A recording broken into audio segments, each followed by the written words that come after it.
Hi friends, I am Devi and my subscribers know that I do the narration of different horror real life stories. I myself had gone through some horrifying experiences which I have shared. If you all have missed watching those episodes, kindly watch them. The link is provided in the description box.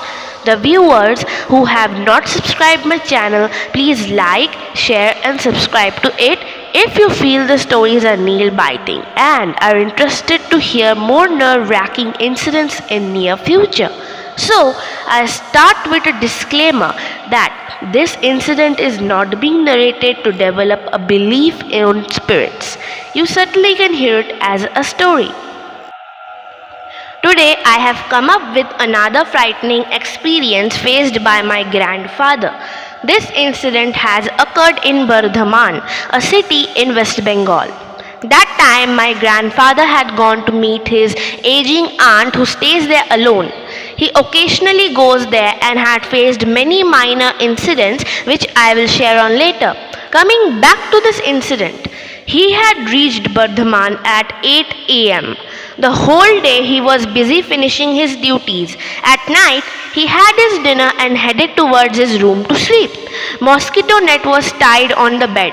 He switched on the night lamp and went inside the mosquito net to sleep.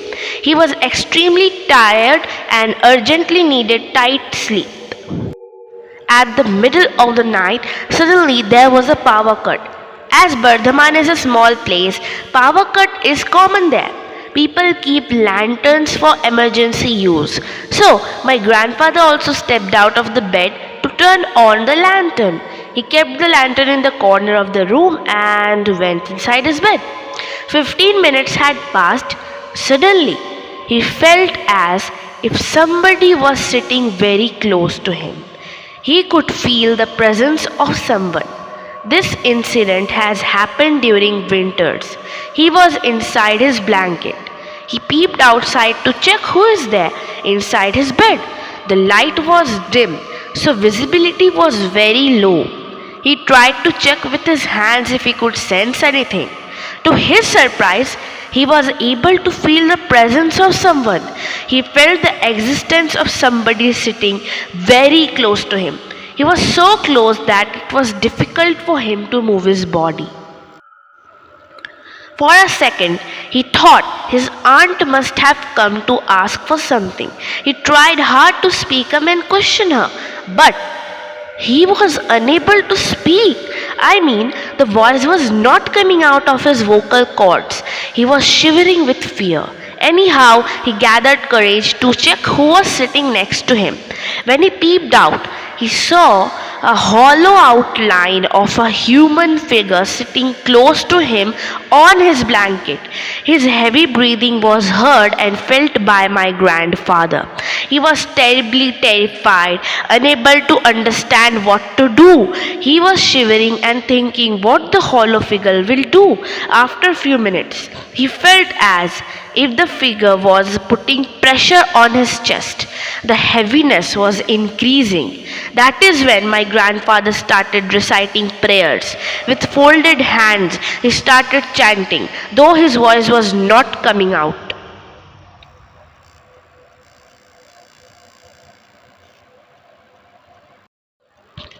It was about 2 hours that he was sitting in that still position. His body had frozen and palpitation had increased tremendously. That is when he heard the sound of a horse carriage passing by from the road. Some people were also talking outside. He gathered courage and removed the blanket. Removing the blanket was a challenge for him as the hollow figure was not allowing him to move the blanket. My grandfather was unable to breathe. He was feeling very weak and choked. With full force, he pushed the figure and jumped out of the bed. After coming out of the bed, he ran outside the house. He thought that there must be passers-by on the road, but there was no one. There was a tube bell there. He washed his face and came running towards his aunt's room. It was about 3:30 am. He narrated the whole incident to her. She said, "These incidents are very common in this locality. She takes pills before sleeping. Now the electricity came back. His aunt prepared tea for him. He told his aunt that he can't stay here anymore. When he went inside his bedroom to collect his belongings before leaving, he couldn't see anybody there. Everything was neat and tidy. There were no creases on the bed. It was as if the bed was completely unused. He took his belongings and left the place as quickly as possible. So, that was a very near to death experience of my grandfather.